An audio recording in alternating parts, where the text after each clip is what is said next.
اللہ کے نام پہ دینے والے آپ کو بڑے ملیں گے۔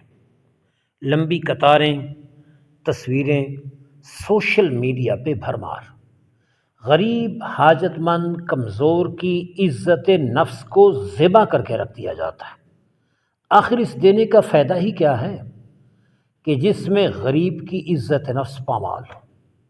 آئیے حضرت امام حسن مجتبیٰ رضی اللہ عنہ کی زندگی سے ایک ایسا واقعہ کہ جسے سن کر ایمان تازہ ہو جائے اور حاجت مند سائل کی عزت نفس کو چار چاند لگ جائیں۔ سائل آپ کے دربار عالیہ میں آتا ہے، ابھی اس نے مانگا نہیں، 10,000 درہم بن مانگے عطا کر دیے۔ وہ سائل بڑا حیران ہوا کہ میں نے مانگا نہیں، ہاتھ نہیں پھیلائے، جھولی نہیں پھیلائی اور زبان سوال نہیں دراز کیا، تو کیسے انہوں نے جلدی مجھے بن مانگے عطا کیا؟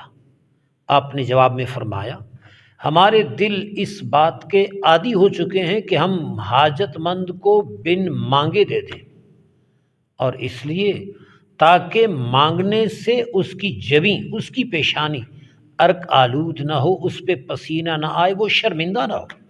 مانگنے والا مانگے اور مانگتے ہوئے شرمندہ ہو جائے اور پھر اس کو دیا جائے، بہتر یہ ہے کہ مانگے بغیر، پشیمانی شرمندگی اٹھائے بغیر اس کے ہاتھ میں دیا جائے اور اللہ تعالیٰ کی رضامندی کا بندوبست کیا جائے۔